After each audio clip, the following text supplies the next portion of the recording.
Hello IBHS and welcome to the May 23rd weekly update. I got a lot of stuff in here, so I'll try to get through it pretty quick. So the first thing is just a reminder that Duo is going away as of Tuesday. So we got a lot of emails from IT about getting Microsoft Authenticator up and running. So make sure that you're reading those emails and getting that done now. If you wait until Tuesday and it does not work, which we have seen a lot of times with a lot of staff, then you have no access to CAG, to MyEvolve, which is energy. You won't be able to get into any of our systems, your email, anything. So make sure you're doing this. If you're having any issues, reach out to IT, and you can CC your supervisor when you do that. But just send an email to ithelp@kidspeace.org. But do that now. Waiting is not an option because you have to get your notes done. And so if you have no access, you won't be able to do that. Memorial Day is Monday. No one is allowed to work on Monday. So make sure that you're coding those missed hours correctly, as we mentioned last week. We had our mini training today. The link will be below. Gina did a great job. It's an extremely valuable training on generalization that would be really valuable to all clinical staff, whether you're in group services or individual services. So I definitely recommend checking that out.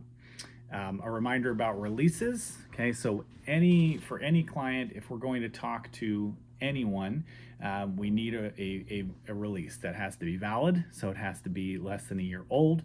It has to be signed, so signed by the person that the release is for, and also a witness. And the witness must sign at the time that the person that the release is for is signing it. We can't sign it later. And the e-signature or routing does not take the place of that. So you must sign the witness line at the time of the signing, not later.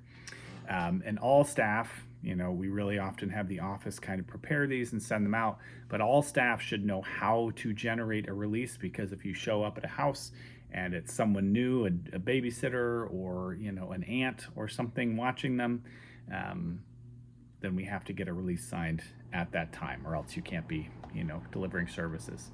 Code word for this week is generalization, in honor of Gina's awesome training today. So today's code word is generalization. Next thing is BHT4 interviews. So this is for individual IBHS services only.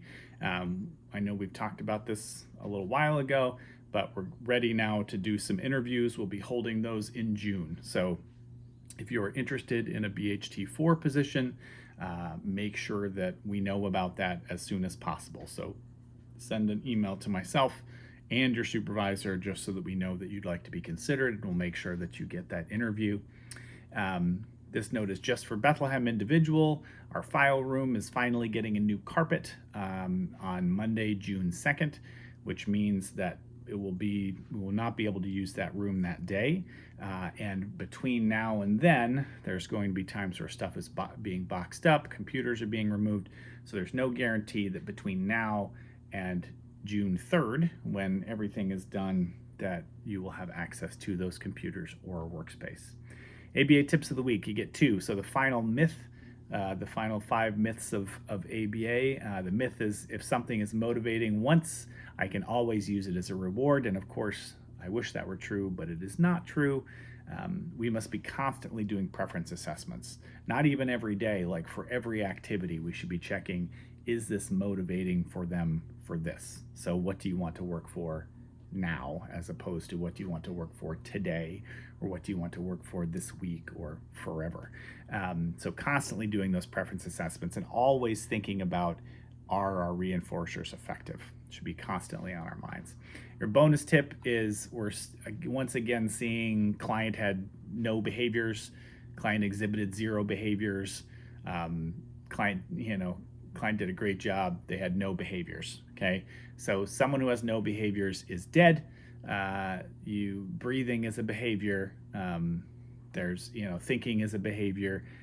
So your heart pumping is a behavior, right? So you're not controlling it really, but so you should never be using those statements in notes. Client had no behaviors, client had 0 behaviors, client demonstrated no behaviors.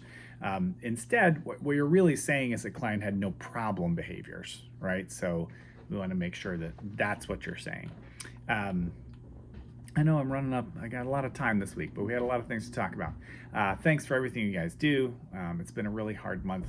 hard week, hard, few days, but remembering how great what we do, is really kind of keeps me going.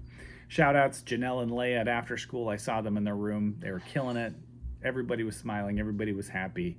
And Janelle, I gave her some feedback in the moment. She was great with it. Shout out to Alex, who gamified intensive teaching and got a really resistant kid really just, going right along, loving it.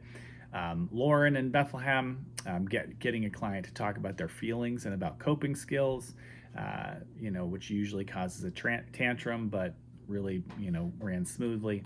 And then finally to Colleen and Burks, who's doing an amazing job with her units and once again exceeded them this past week. And then our new section, weekly wins. So we got a couple of these, so make sure you send these in. And Bethlehem, client JMV spontaneously started signing candy. It was something taught last week and just started happening again when staff showed up this week. So that's what it's all about. And then finally, in Bethlehem, CH, their mother, we were talking about an intervention, how it was going, and she just kind of out of the blue said, I'll collect baseline data for the next 2 weeks so we know where we are, right? So that's exactly what we want to hear. So I know that was a long one. Thanks for bearing with me. Have an amazing Memorial Day weekend, and I'll see you soon.